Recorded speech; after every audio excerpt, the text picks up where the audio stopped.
hadduu qof ka hadlin anaa ka hadlayo.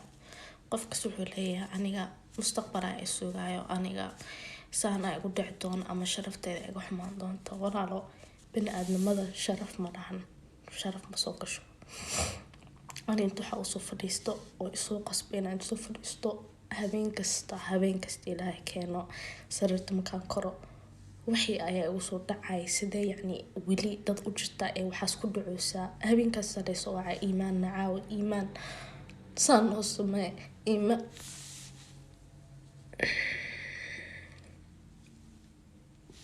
waxa la walaayay diina lagu baraa. aniga waxa Soomaali ka dhacay shaqeynaya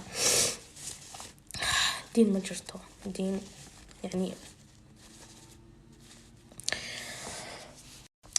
aniga wadankan ku dhashtay wadan gaar ah dasmara laakiin dadka kale waxay bareen anoo yaraanteeda afkayga inuu wax xun ka soo bixin laga yaabo qof inuu saameeyo oo noloshiisa meeshaas ku waayo ama qof qalbigiisa inaa ka jabiyo.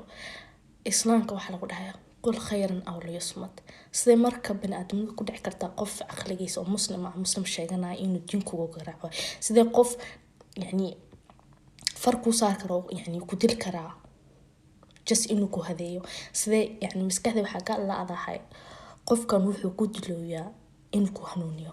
waxa kale isweydiina waxay tahay sidee maamo ku dhacday oo cunigeeda 9 bilood calosh ku soo haysay gabar ama wiil ahaato inne qof oo abtigeeda ahayn ama adeerkeeda ahayn ama walaal oo ahayn ajnabi ah inta u geyso cuniga tarbeed sidee ku dhacday inuu nin kale gabadha awradeeda arko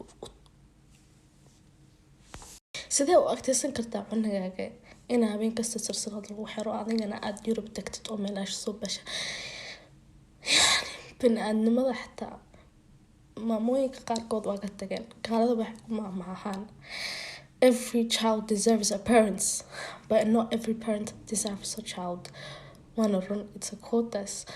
Aniga ma hadal karo, lakin I'm here to raise awareness. I am here to raise awareness. It's time for me waan aamusnahay sanad ibar ayaan aamusnahay inta imaaday waan agtaysan lahay habeen kasto wallahi waxaan ka fikraa ma mustaqbal dhistaa mise gabdhaha Soomaaliya jooga ayaa caawisaa mise gabar kasto habeen kasta la dilay ayaa ka fikirtaa mise wiilkas meeshu ku jiro wacd.